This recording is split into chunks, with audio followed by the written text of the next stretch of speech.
ये कहानी कोची साके की है, जो कि एक जापानीज अर्बन लेजेंड है। और कहते हैं कि कोची साके जो थी वो बहुत ही ज्यादा खूबसूरत औरत थी और उसकी शादी जापान के ही एक समुराई से हुई थी, जो कि अपने काम के सिलसिले में बाहर रहने लग गया था। क्योंकि वो बहुत ज्यादा खूबसूरत थी और उसका पति उसके साथ नहीं रहता था, तो गांव के दूसरे लोग उससे बहुत ज्यादा अट्रैक्टेड रहते थे। और इसी बीच उसके पति की गैर हाजिरी में उसका गांव के ही किसी दूसरे आदमी से अफेयर चल जाता है।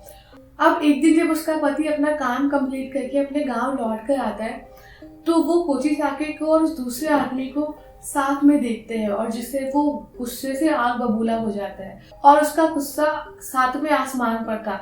मतलब उसके उस टाइम सर पे इतना खून सवार था कि वो कुछ भी करने से पहले नहीं सोच रहा था और उसने इसी गुस्से में जो कोची साके के साथ में आदमी था उसको उसी वक्त मार दिया। और उसने कोची साके को बोला कि तुम इसी चेहरे का बहुत ज्यादा घमंड करती हो ना, आज ये चेहरा ही नहीं रहेगा।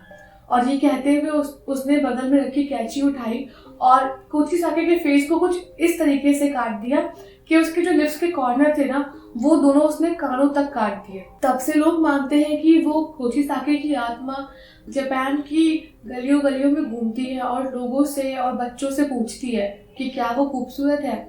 अगर कोई कहता है कि हाँ वो खूबसूरत है, तो वो उसको अपना मास्क उतार के बोलती है कि क्या मैं अब भी खूबसूरत लग रही हूँ।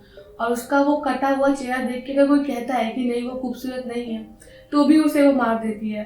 और अगर वो कोई दूसरा कहता है कि हाँ वो खूबसूरत लग रही है उसको कटे हुए चेहरे के साथ भी, तो वो सामने वाले इंसान का चेहरा उसी तरीके से कैंची से काट देती है और कहती है कि तुम भी अब बहुत ज्यादा खूबसूरत लग रहे हो। और वो इंसान अपना फेस इस तरीके से कटने की वजह से खून बहाते बहाते मर जाता है।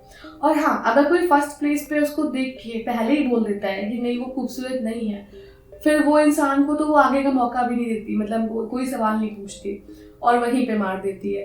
तो ये स्टोरी है कोची साके की। और लोग बोलते हैं कि आज भी वो सड़कों पर घूमती है और ज्यादातर बच्चों से ऐसे सवाल पूछती है, क्योंकि ज्यादातर बच्चे मतलब मासूम होते हैं और लोगों की बातों में आ जाते हैं और ऑनेस्टली जवाब देने लगते हैं। और कहते हैं कि उससे बचने का सिर्फ एक तरीका है कि अगर कभी वो सामने आती है और वो पूछती है कि क्या मैं खूबसूरत हूँ, या मास्क हटा के बोलती है कि क्या मैं अब भी खूबसूरत हूँ, तो उसकी किसी भी बात का जवाब नहीं देना है। सीधे जितनी तेजी में हो सके, मतलब जितनी जल्दी हो सके वहां से भाग जाना है बिना कुछ भी बोले हुए। क्योंकि अगर कोई हाँ बोलेगा तो भी मरेगा, कोई ना बोलेगा तो भी मरेगा।